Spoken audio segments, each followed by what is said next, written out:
विराट जी, आपका तो नाम भी विराट और काम भी विराट।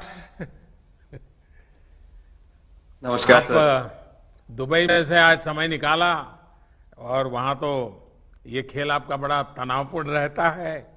उसमें भी आपने और अपनी भागदौड़ भरी जिंदगी में अभी जो फिटनेस रूटीन फॉलो करते हैं,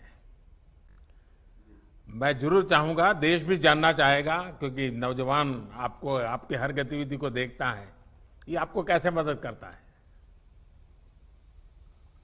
पहली बात तो बहुत बहुत धन्यवाद सर यहाँ पे हम सबको बुलाने के लिए। एक सब लोगों ने फिट इंडिया मूवमेंट के बारे में बात करी और इसके फायदे इसके लाभ हमको रोज अपनी डेली लाइफ में किसी ना किसी तरीके से दिखते हैं। सबने अपने एक्सपीरियंसेस बताए।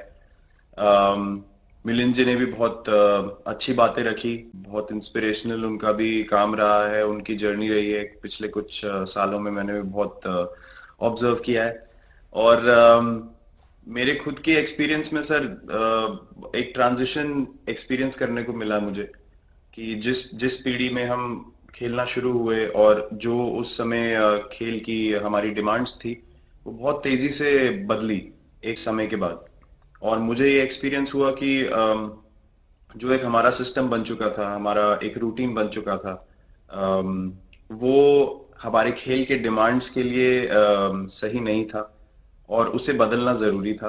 क्योंकि हमारा खेल बहुत तेजी से आगे बढ़ रहा था और मुझे ऐसा महसूस हुआ कि हम कुछ फिटनेस के पॉइंट ऑफ व्यू से पीछे छूट जा रहे थे। हमारी स्किल में कभी कोई प्रॉब्लम नहीं थी।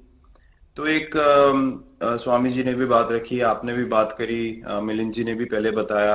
एक जो सेल्फ रियलाइजेशन की बात है कि आपको खुद से रियलाइज हो कि मुझे क्या बदलना है अपने अंदर।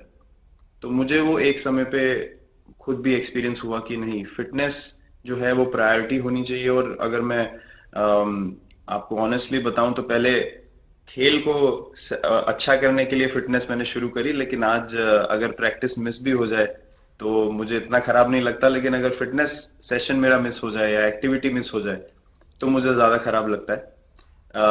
तो इसके फायदे जो हैं तो सर वो सबसे पहले आपको ये जो नया मंत्र जगा, तो दिल्ली के छोले भटूरे का ही बहुत दुखता हुआ होगा। बहुत ज्यादा सर। मतलब जो अभी हमने थोड़ी देर पहले बात करी कि हमारा जो नेटिव डाइट है, एक जिस रीजन से हम आते हैं उसका जो हम वो खाते हैं, उससे कभी मैंने कभी एक्सपीरियंस नहीं किया कि हेल्थ इश्यूज हुए हो या किसी को कोई बीमारियों का सामना करना पड़ा हो। मेरी खुद के एक्सपीरियंस में मेरी नानी, मैंने बहुत समय तक देखा, इतनी ज्यादा उम्र में भी उनकी हेल्थ हमेशा ठीक रही। हमेशा उन्होंने घर का सिंपल खाना खाया। तो मैं जब पला बड़ा तो शहरी खाना, मतलब बहुत ज्यादा बाहर का खाना होता था। खेलने कूदने जाते थे तो आते जाते बहुत सारी चीजें ऐसी खा ली कि जो हेल्थ पॉइंट ऑफ व्यू से अच्छी नहीं है।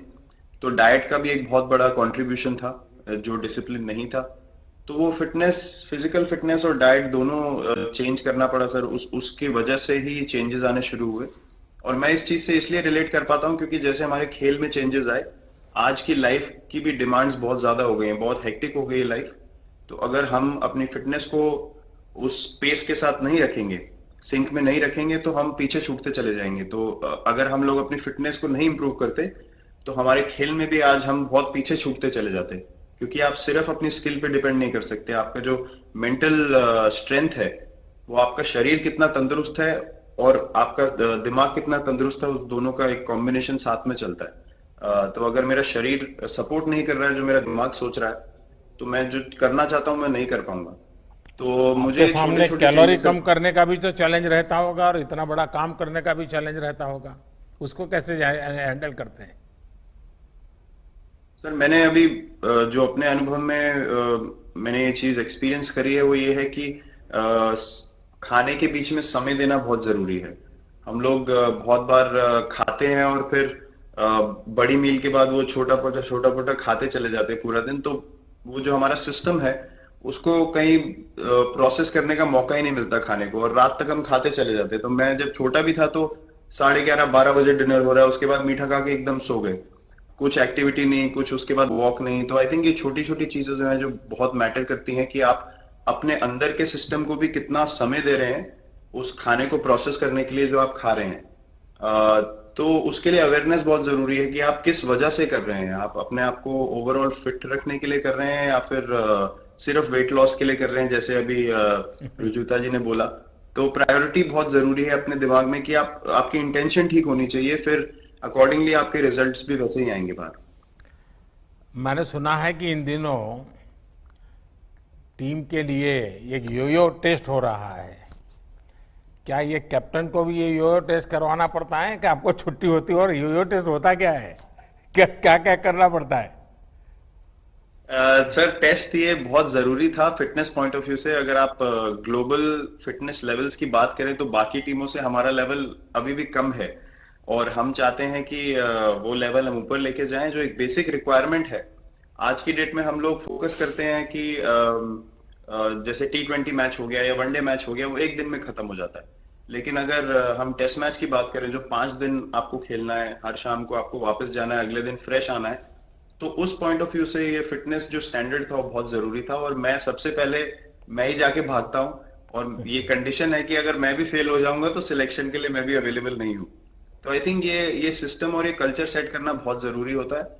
और उससे क्या होता है सर, ओवरऑल एक जो फिटनेस लेवल है टीम का बढ़ेगा। जैसे टेस्ट क्रिकेट में हमारा बहुत बार होता है कि आप थके हुए हैं, तीसरे दिन आके आपको, जैसे हमारे फास्ट बॉलर्स हैं आज की डेट में, वो दुनिया में सबसे ऊपर है, तो उनको अगर दूसरे तीसरे चौथे दिन आके वो एफर्ट डालना है फील्ड पे, तो वो डाल सकते हैं। पहले क्या होता था, स्किल हमारे पास हमेशा से रही है, लेकिन शायद जो मैंने आपको बोला वो ट्रांजिशन मैंने जो एक्सपीरियंस किया, हम लोग वो जरूरी समय जो आता है जहां पे शरीर थक जाता है और टीम को आपकी जरूरत है, वहां पे परफॉर्मेंस जो है हमारी डिप हो जाती थी और दूसरी टीम जीत जाती थी।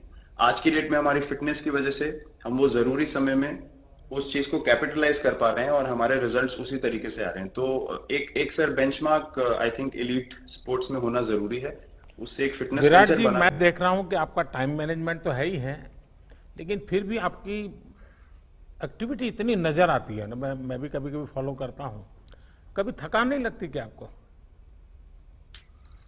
सर, थकान, अगर मैं ऑनेस्टली आपको बोलूं, थकान हर किसी को होती है। अगर आप फिजिकल एफर्ट करेंगे तो थकान होगी, लेकिन अगर आपका लाइफस्टाइल अच्छा है, अगर आप खा अच्छा रहे हैं, अगर आप फिटनेस रेगुलरली कर रहे हैं, आपकी रिकवरी अच्छी है, तो आपकी स्लीप अच्छी है, स्लीप पैटर्न्स अच्छे हैं, तो आपकी रिकवरी तेज होगी।